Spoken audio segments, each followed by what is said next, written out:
Assalamu alaikum warahmatullahi wabarakatuh. Malam Salisu da fatan muna lafiya ya Libya. Yanzun nan muke magana da kai yau 19 ga wata. To alhamdulillah a cikin safiyar yau din na ce kuma insha Allah bari na kawo muku sirrin insha Allah domin na ɗora shi kowa ya gani ta izinin Allah subhanahu wata'ala.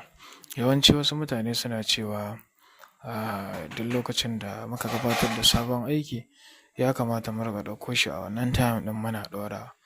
To something wani lokaci babu lokacin da mutum zai tsaya yayi wannan ya ɗauko ɗin sannan ya ƙara masa tsawo kasancewa ba za ka ɗau bidiyo mai tsayi sosai ba saboda yanayi na nauyi sai dai ka ɗauke shi ɗan kaɗan in ya so sai ka yi amfani da abin nan ɗinka insha Allah sai ka ƙara mai tsayi ya zama kamar bidiyon ne a farko sai ka mai da shi bidiyon ya zama kamar hoto sai ka ɗora shi ta yadda mutum za ka yi jawabi da zai saurara gaba ɗaya. To wannan abu ne wanda yake ɗan ɗaukar time yake ɗan ɓata lokaci insha Allah shi yasa ba mu fiye tsayawa mu ce za mu yi bidiyo a nan take sannan mu ce za mu yi abin nan ɗinsa mu ɗora ba. To alhamdulillah dai duk sanda aka samu lokaci za mu riƙa yin irin wannan da mun yi aiki mu riƙa ɗauka ko mu ɗora shi a wannan time ɗin kamar yadda wannan lokaci na 2 ga watan Disamba da fatan muna lafiya ina muku fatan alkhairi. Ga duk masu buƙatar aikinmu insha Allah mutum ya yi mana magana a WhatsApp kai magana kowace namba daga cikin guda biyu. In kai maganan kuma ka natsu ka saurari cewa muryana ne tukuna saboda kar ka je kai magana da wanda daga baya ka zo ka ce da mu kai magana. Bai buƙatar tasrifi in dai abu ne wanda ya shafi na saukar da wannan insha Allah wannan abu ne a cikin sauƙi ba tare da ɓata lokaci ba. Bai wuce minti 10 minti 15 ake kammalawa da izinin Allah.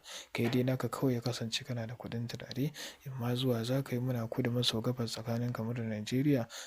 Muna Sadeta sabuwar unguwar gidan da 306 kusa da masallacin Liman Ibrahim Saitoki da ka zo ka ce gidan Shehu Umar Mahdi insha Allah za a kawo ka inda muke. Ina muku fatan alkhairi da fatan muna lafiya. Mutanen da suke kamar Togo, Algeria, Mali, Burkina Faso, South Africa, Abu Dhabi, Cotonou da sauran ƙasashe insha Allah kuma suke buƙatar ayyukanmu sannan kuma ba sa da lokaci ko kuma irin ba sa da damar da za su ɗago ƙafa su zuwa inda muke ko da a cikin Najeriya kake ko a wata ƙasa kake da izinin Allah. Wannan abu ne mai sauƙi in kai mana magana a WhatsApp insha Allah za mu faɗa maka yadda ya kamata a yi insha Allah ko ka zo da kanka ko ka aiko ko kuma ka ba da abin da za a sai turare bayan an kammala aiki a tura maka ganita ga account ko kuma ta hanyar saƙon mota ko kuma ta hanyar rafana zuwa ɗakin baccinka. Duka wannan abu ne mai sauƙi kuma duka aikin bai ɗaukar minti 30 daga minti 10, 15 ya daɗe ne minti 20 an kammala.